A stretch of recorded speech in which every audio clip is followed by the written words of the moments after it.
Om Gam Ganpati Namaha. Om Sai Ram. Chapter 16 and Chapter 17. These two chapters relate the story of a rich gentleman who wanted Brahmagyan quickly from Sai Baba. Preliminary. The last chapter described how Mr. Cholkar's vow of small offering was completed and accepted. In that story, Sai Baba showed that he would accept with appreciation any small thing offered with love and devotion. But if the same thing was offered with pride and haughtiness, he would reject it. Being himself full of Satchidananda, that is, existence, knowledge, and bliss, he did not care much for more outward formalities. But if an offering was made in meek and humble spirit, the same was welcome, and he accepted it with pleasure and avidity. In fact, there is no person more liberal and benevolent than a Sadguru like Sai. He cannot be compared to the Chintamani jewel, which is the philosopher's stone which satisfies desires, the Kalpataru, that is the celestial tree which fulfills our desires, or the Kamadhenu, that is the celestial cow which yields what we desire. For they give us only what we desire. But the Sadguru gives us the most precious thing that is inconceivable and inscrutable, that is the reality. Now, let us hear how Sai disposed of a rich man who came to him and implored him to give him Brahmagyana. There was a rich gentleman, unfortunately his name and whereabouts are not mentioned, who was very prosperous in his life. He had amassed a large quantity of wealth, houses, fields and lands, and had many servants and dependents. When Baba's fame reached his ears, he said to a friend of his that he was not in want of anything, and so he would go to Shirdi and ask Baba to give him Brahmagyan, which, if he got, would certainly make him happier. His friend dissuaded him, saying, "It's not easy to know Brahman, and especially so for an avaricious man like you, who is always engrossed in wealth, wife, and children. Who will, in your quest of Brahmagyan, satisfy you that won't give away even a piece in charity?" Not minding his friend's advice, the fellow engaged a return journey tanga, that is a horse-drawn carriage, and came to Shirdi.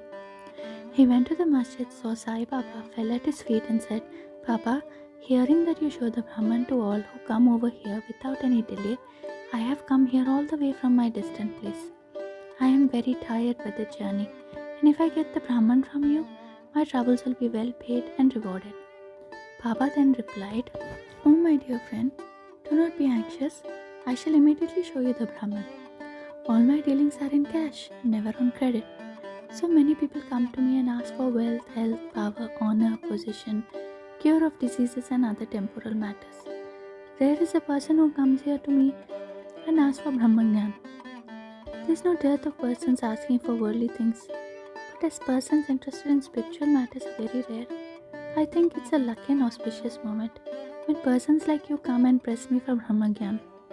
So, I show to you with pleasure the Brahman with all its accompaniments and complications." Saying this, Baba started to show him the Brahman. He made him sit there and engaged him in some other talk or affair, and thus made him forget his question for the time being.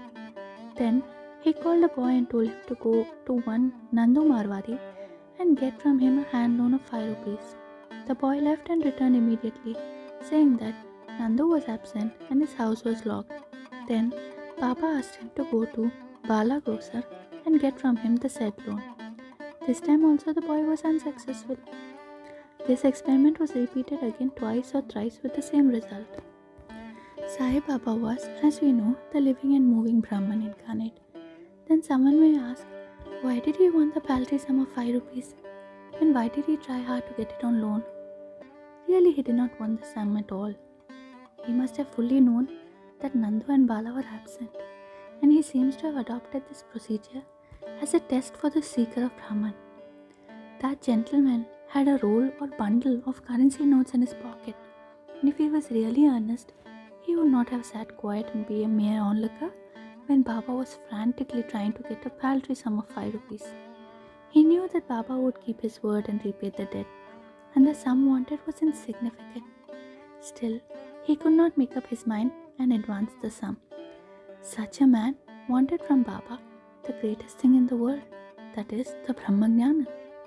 Any other man who really loved Baba would have at once given 5 rupees instead of being a mere onlooker. It was otherwise with this man.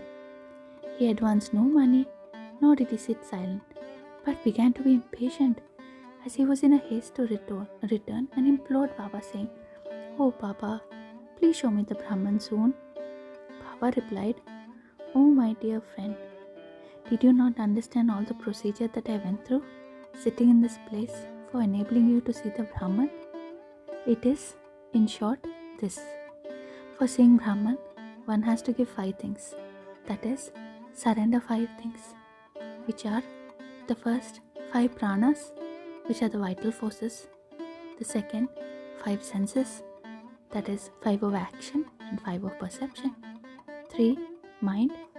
4th, intellect. And the 5th one, ego. This path of Brahmagnana, of self-realization, is as hard as to tread on the edge of a razor. Sai Baba then gave rather a long discourse on the subject, the purport of which is given as follows. Qualifications from Brahmagnana or self-realization. All persons do not see or realize the Brahman in their lifetime. Certain qualifications are absolutely necessary. The first one, mumuksha, or intense desire to get free. He who thinks that he is bound and that he should get free from bondage and works earnestly and resolutely to that end, and who does not care for any other things, is qualified for the spiritual life. The second, virakti, or a feeling of disgust with the things of this world and the next. Unless a man feels disgusted with the things and honors which his action would bring in this world and the next, he has no right to enter into the spiritual realm. Third, antarmukhata, that is introversion. Our senses have been created by God with a tendency to move outward, and so man always looks outside himself and not inside. He who wants self-realization and immortal life must turn his gaze inwards and look to his inner self. Fourth one, catharsis from sins, that is, purging of sins. Unless a man has turned away from wickedness and stopped from doing wrong, and is entirely composed himself, and unless his mind is at rest, he cannot gain self-realization even by means of knowledge. The fifth one, right conduct. Unless a man leads a life of truth, penance and insight, a life of celibacy, he cannot get God realization. Sixth one, preferring shreyas, that is the good, to preyas, that is the pleasant. There are 2 sorts of things, that is the good and the pleasant. The former deals with spiritual affairs and the latter with mundane matters. Both these approach man for acceptance. He has to think and choose one of them. The wise man prefers the good to the pleasant, but the unwise, through greed and attachment, chooses the pleasant. 7th, control of the mind and the senses. The body is the chariot and the self is its master. The intellect is the charioteer and the mind is the reins. The senses are the horses and sense objects their paths. He who has no understanding and whose mind is unrestrained, his senses unmanageable like the vicious horses of a charioteer, does not reach his destination, that is, get realization, but goes through the rounds of births and deaths. But he who has understanding and whose mind is restrained, his senses being under control, like the good horse of a charioteer, reaches that place, that is, the state of self-realization, where he is not born again.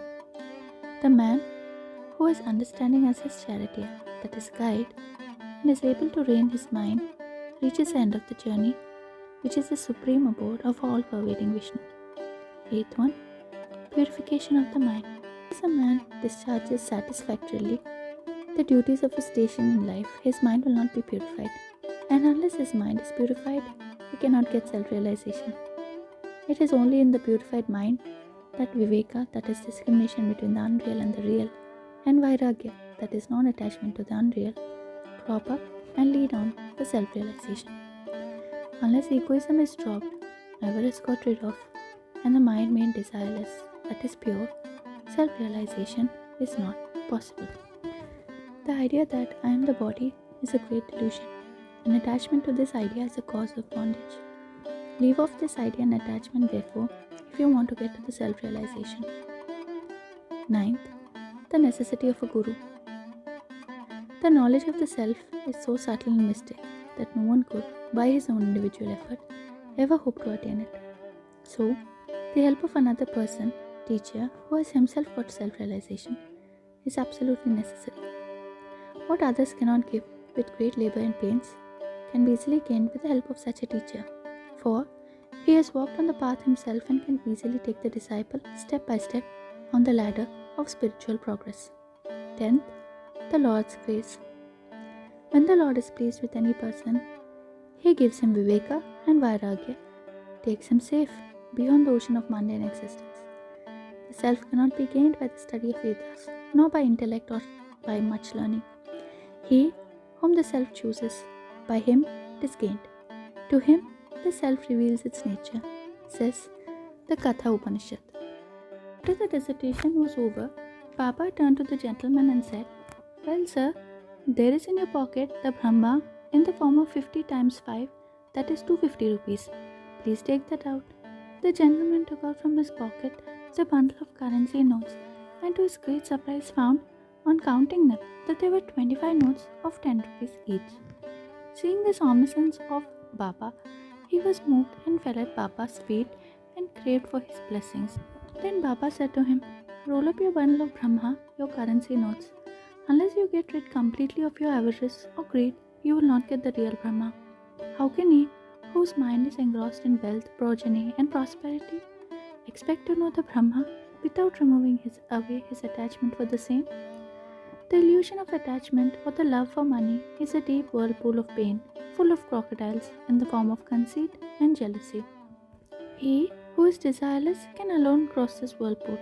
Greed and Brahma are poles asunder. They are eternally opposed to each other. Where there is greed, there is no room for thought or meditation of the Brahma. Then how can a greedy man get dispassion and salvation? For a greedy man, there is no peace, neither contentment nor certainty, that is, steadiness. If there be even a little trace of greed in mind, all the sadhanas, that is, spiritual endeavors, are of no avail. Even the knowledge of a well-read man who is not free from the desire of the fruit or reward of his actions, and who has got no disgust for the same, is useless and can't help him in getting self-realization. Teachings of a guru are of no use to a man who is full of egoism and who always thinks about the sense objects. Purification of mind is absolutely necessary. Without it, all our spiritual endeavors are nothing but useless show and pomp. It is therefore better for one to take only what he can digest and assimilate. My treasury is full, and I can give anyone what he wants, but I have to see whether he is qualified to receive what I give. If you listen to me carefully, you will certainly be benefited. Sitting in this masjid, I never speak any untruth. When a guest is invited to a house, all the members of the household and other friends and relations that happen to be present are entertained along with the guest. So, all those that were present in the masjid at this time could partake of the spiritual feast that was served by Baba for the rich gentleman. After getting Baba's blessings, one and all, including the gentleman, left the place quite happy and contented. Special characteristics of Baba. There are many saints who, leaving their houses, stay in forests, caves, or hermitages and remain in solitude, try to get liberation or salvation for themselves. They do not care for other people and are always self-absorbed. Sai Baba was not such type. He had no home, no wife, no progeny, nor any relations, near or distant. Still, he lived in the world, that is, society. He begged his bread from 4 or 5 houses, always lived at the foot of the neem tree, carried on worldly dealings, and taught all the people how to act and behave in this world. Rare are the sadhus and saints who, after attaining God realization, strive for the welfare of the people. Sai Baba was the foremost of these, and therefore, says Hemad Pant, "Blessed is the country, blessed is the family, blessed are the chaste parents where this extraordinary, transcendent, precious, and pure jewel that is Sai Baba was born." Bow to Shri Sai, peace be to all.